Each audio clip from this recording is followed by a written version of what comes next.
নমস্কার, আপনাদের সকলকে স্বাগত জানাই 99 নিউজ বাংলায়। আমি আপনাদের সাথে অপর্ণার। এর মুহূর্তে সবথেকে গুরুত্বপূর্ণ খবর, বস্তি উচ্ছেদকে ঘিরে ধুন্ধুমার পরিস্থিতি দুর্গাপুরের 22 নম্বর ওয়ার্ডে। বস্তি উচ্ছেদকে ঘিরে ধুন্ধুমার পরিস্থিতি দুর্গাপুরের 22 নম্বর ওয়ার্ডে।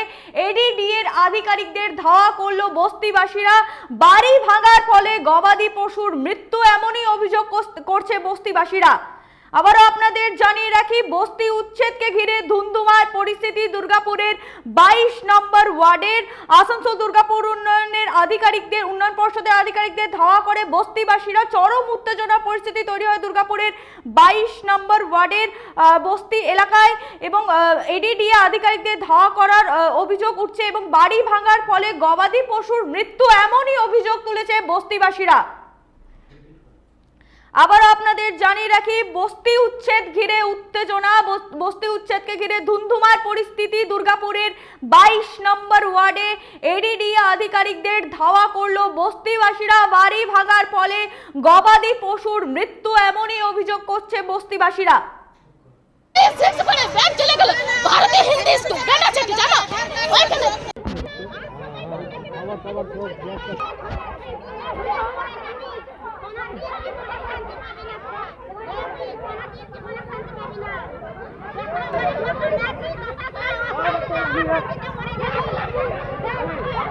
টেলিফোন লাইনে আমাদের সাথে আছে আমাদের প্রতিনিধি সনাতন গড়াই। সনাতন, বস্তিবাসীদের কি আগে থেকে কোনো নোটিশ দেওয়া হয়নি উচ্ছেদের? দেখো, দুর্গাপুরের 22 নম্বর ওয়ার্ডের সোনারতরি এলাকায় যে গত কয়েকদিন আগেই যে উচ্ছেদের একটা বস্তি এলাকা রয়েছে, আসানসোল দুর্গাপুর উন্নয়ন পর্ষদের জমিতে একাধিক বাড়ি রয়েছে, সেগুলি সবই এই যে উচ্ছেদের সব সেখান থেকে সরে যাওয়ার নোটিশ দেয় আসানসোল দুর্গাপুর উন্নয়ন পর্ষদ। এবং যে সেই নোটিশের কোনো কর্ণপাত করেনি বস্তিবাসীরা এবং তারা সেখান থেকে সরেও যায়নি। তার ফলে সম্ভবত আসানসোল দুর্গাপুর উন্নয়ন পর্ষদের আধিকারিকরা একেবারে বুলডোজার নিয়ে আজ ঠিক বিকেলে তারা যখন এখানে উচ্ছেদ করতে আসে এবং বেশ কয়েকটি বাড়িও একেবারে বুলডোজার দিয়ে ভেঙে ফেলে। আর এই ঘটনা যখন জানাজানি হয় তখন সব বস্তিবাসীরা জড়ো হয় এবং সেখানে বিক্ষোভ শুরু করে দেয়। আসানসোল দুর্গাপুর উন্নয়ন পর্ষদের আধিকারিকদের কার্যত ইট পাটকেল ছুড়ে সেখান থেকে ধাওয়া করে, যাকে ঘিরে কার্যত একেবারে ব্যাপক উত্তেজনা পরিস্থিতি তৈরি হয়। ঘটনার খবর পেয়ে ঘটনাস্থলে পৌঁছায় দুর্গাপুরের সিটি সেন্টার ফাঁড়ির পুলিশের সাথেও কিন্তু দফায় দফায় বচসা হয় এবং তারপরেই কিন্তু একেবারে যে সেই বস্তিবাসীরা যে এই যে স্থানীয় একটি রাস্তা রয়েছে সেই রাস্তার উপর তারা বসে পড়ে এবং যাকে ঘিরে ফের যে উত্তেজনা পরিস্থিতি তৈরি হয়। ফের আবার পুলিশ আসে, পুলিশের সাথে ফের বচসা তৈরি হয়।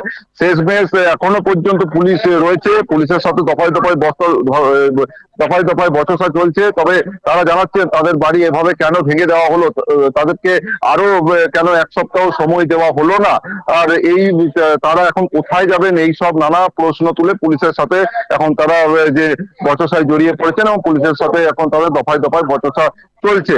যদিও আসানসোল দুর্গাপুর উন্নয়ন পর্ষদের তরফ থেকে একাধিকবার জানানো হয়েছিল যে আসানসোল দুর্গাপুর উন্নয়ন পর্ষদের জমিতে যারা অবৈধভাবে দখল করে দীর্ঘদিন ধরে বসে আছে বা যে সমস্ত দোকান রয়েছে তাদেরকে সরে যাওয়ার জন্য বলেছিল। তারপরেও কিন্তু যারা কর্ণপাত করবে না তাদের বিরুদ্ধে কড়া আইনি পদক্ষেপ নেওয়া হবে বলে একদম পরিষ্কার ভাবে জানানো হয়েছিল।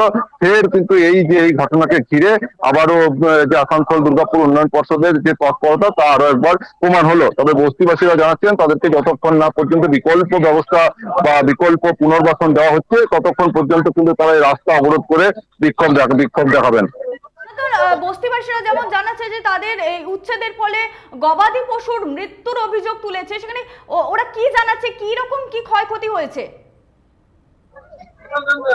প্রশ্নটা যদি আরেকবার করা হয়।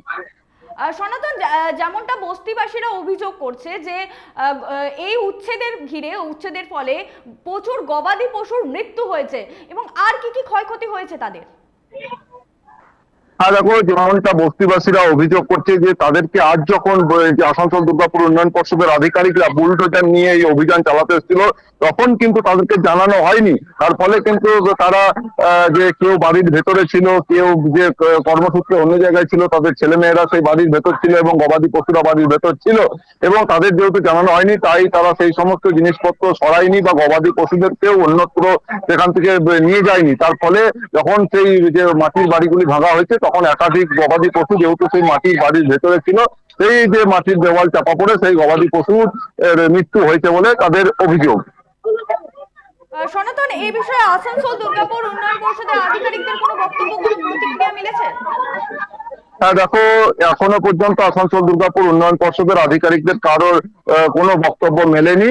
তবে এর আগেও আসানসোল দুর্গাপুর উন্নয়ন পর্ষদের আধিকারিকরা এবং আসানসোল দুর্গাপুর উন্নয়ন পর্ষদের চেয়ারম্যান কবি দত্ত জানিয়েছিলেন যে যারা অবৈধভাবে কোনো জমির ওপর দীর্ঘদিন ধরে জবরদখল করে রয়েছে তাদেরকে সরে যেতে হবে, অন্যথায় কিন্তু আইনি পদক্ষেপ গ্রহণ করা হবে। ধন্যবাদ সনাতন। এখানে আগেও তো সোনাতরি নামে প্রকল্প একটি করা হয়েছিল, সেই বিষয়ে কি খবর আছে? ধন্যবাদ সনাতন। বস্তি উচ্ছেদকে ঘিরে আবারও জানিয়ে রাখি, বস্তি উচ্ছেদকে ঘিরে ধুন্ধুমার পরিস্থিতি। দুর্গাপুরের 22 নম্বর ওয়ার্ডে বাড়ি ভাঙার ফলে গবাদি পশুর মৃত্যু, এমনই অভিযোগ তুলছে বস্তিবাসীরা। এডিডিএর আধিকারিকদের ধাওয়া করলো বস্তিবাসীরা। উত্তেজনাময় পরিস্থিতি দুর্গাপুরের 22 নম্বর ওয়ার্ডে। এ বিষয়ে বস্তিবাসীরা কি বলছে তার বক্তব্য আমরা শুনে নেব। আমি এসে দেখলাম স্যার, আমি এখানে বসেছিলাম, সব চাপা দিয়ে দিয়েছে, ছাগল গরু হাঁস মুরগি সব মারা গেছে, বাচ্চার পায়ে দেয়াল চাপা পড়ে গেছে, জানো টেনে বার করছে, তাহলে বাচ্চাটা মরে গেলে ক্ষতিপূরণ দিতেন আপনি? দিতেন কি বলুন? হ্যাঁ, আমরা তো কাজে গেছি, আমরা সকাল থেকে ঘরে কেউ ছিলাম না, আমাদের আসার টাইমটুকু দেয়নি ওনারা। মানে আগে নোটিশ দেয়নি? নোটিশ দিয়ে গেছে, কিন্তু আমরা তো আসবো কাজ করে, লোকের বাড়ি কাজে যাই, গরিব মানুষ লোকের ঘরে কাজ করে। মানে আজকে যখন জানেন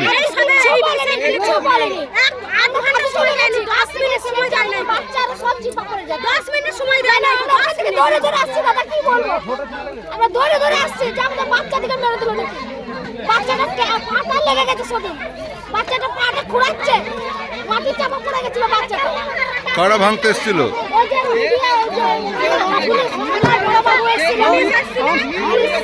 তারপরে দুজন নিয়ে এসেছিল আর একজন স্যার এসেছিল।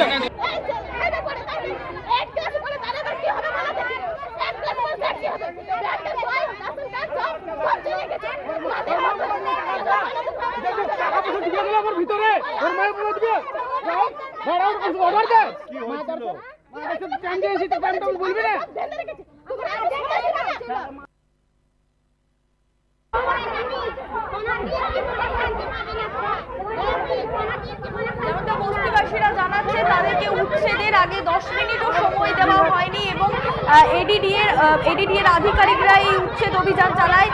আবারও আপনাদেরকে জানিয়ে রাখি, বস্তি উচ্ছেদকে ঘিরে ধুন্ধুমার পরিস্থিতি দুর্গাপুরের 22 নম্বর ওয়ার্ডে। এডিডিএ আধিকারিকদের ধাওয়া করলো বস্তিবাসীরা। বাড়ি ভাঙার ফলে গবাদি পশুর মৃত্যু, এমনই অভিযোগ তুলেছে বস্তিবাসীরা।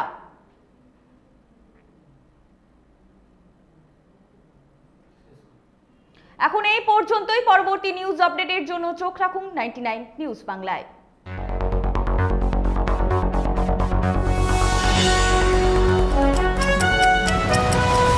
আপনারা দেখছেন 99 নিউজ বাংলা।